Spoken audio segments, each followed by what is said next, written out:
ကျွန်တော်ပထမနေ့မှာနီဂါတာရဲ့ Tunnel of Light ဆိုတဲ့ line ကိုသွားလည်ခဲ့တယ်ဒီ line ကအလင်းအောင်ပေါင်းစုံနဲ့ပြည့်စုံနေပြီးတော့ tourist တွေအတွက်နောက်ဆုံး target ကတော့အခုလိုမျိုးတပုံရရတာမျိုးပါ Okay ဗျာကျွန်တော်လုံးလုံးနေ IT company ရဲ့ shine တွေကိုပတ်တူအကြောင်းကျွန်တော်ဒီနေ့ပြောပြမယ်အဲ့ဒီကကျွန်တော်နေ့လည်စာစားပြီးတဲ့နောက်မှာ bus ကားစီးပြီးတော့ Tunnel of Light ဆိုတဲ့ Kyosugo တဲ့ tunnel ကိုသွားမှာပါလမ်းကြောင်းကတော့တောင်တက်လမ်းနေဖြစ်ပြီးတော့စိုက်တူးဖျားဘူးသွားသလိုပါပဲတောင်ထိပ်ပေါ်ရောက်တော့ကျွန်တော်နီးစပ်ကားကိတ်မှာဆင်းခဲ့တယ်ပတ်ဝန်းကျင်ကတော့ဆောင်းရမ်းမိုက်နေခဲ့ပါတယ်ဒါမဲ့ဆိုးတာကမိုးရပြီးတော့ရာသီတုမตายရခဲ့ပါဘူးရှူရင်းနေရတော့နှင်းနေဖုံးလွှမ်းနေပြီးတော့ရေစီးချောင်းတွေကတော့ဆောင်းရမ်းလှပါတယ်ဒီခီးကအကုန်အဆင်ပြေပြီးတော့ပထမရက်မှာမိုးရွာခဲ့တာတခုပါပဲနေပူပြီးတော့ရာသီတုတာရခဲ့မယ်ဆိုရင်နှင်းနေနဲ့ရေတကွန်နေနဲ့ကောင်းကင်ပြပြကြီးနဲ့ဘလောက်တော့မိုက်မလဲဗျာဘယ်သူမှ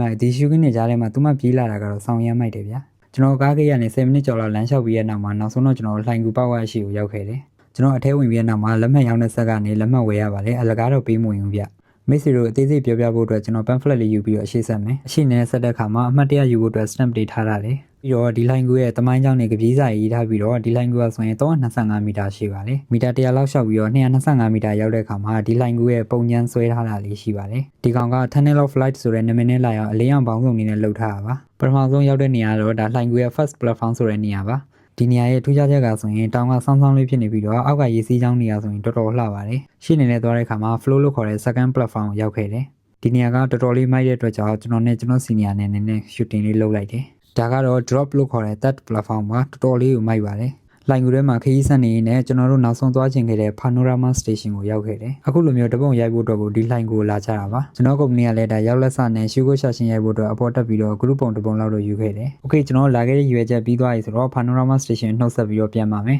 အပြန်လမ်းကလည်း10မိနစ်လောက်လမ်းလျှောက်ပြီးတော့ရှူကင်းနေရတော့တော်တော်မိုက်ပါတယ်ပြန်ကနေ့မှာမိုးတွေတော်တော်ရွာနေပြီးတော့ဘတ်စကားဂိတ်မှာကားခဏလောက်စောင့်နေခဲ့ပါတယ်ကျွန်တော်ဘတ်စကားရောက်ပြီဆိုတော့ကားစီးပြီးတော့ပြန်လိုက်ပါအောင်မယ်ဒီကနေမှတဆင့်ကျွန်တော်တို့ဟိုတယ်ကိုလမ်းလျှောက်ပြီးတော့ပြန်ပါပါအိမ်ဆုံးကျွန်တော်တို့ဟိုတယ်ချက်ကင်ဝင်ပြီးတော့အခန်းထဲမှာပစ္စည်းတွေသွားထားမယ်ဒီနေ့ခီးကတော့ကျွန်တော်တို့လမ်းလျှောက်တာများပြီးတော့ပြင်ပန်းသွားပါပြီအဲကြရင်ကျွန်တော်တို့အွန်ဆန်းဝင်ပြီးတော့2နိုင်ခွဲလောက်ကြာတဲ့ညစာစားပွဲရှိပါတယ်ဒီစားပွဲမှာဘာတွေကျွေးလဲဆိုတာကိုနောက်ထပ်ဗီဒီယိုမှာတင်ပြသွားမှာမို့ဒီဗီဒီယို like and share နောက်ပြီးတော့ follow လုပ်သွားပေးပါအောင်ဗျအားလုံးပဲကျေးဇူးတင်ပါတယ်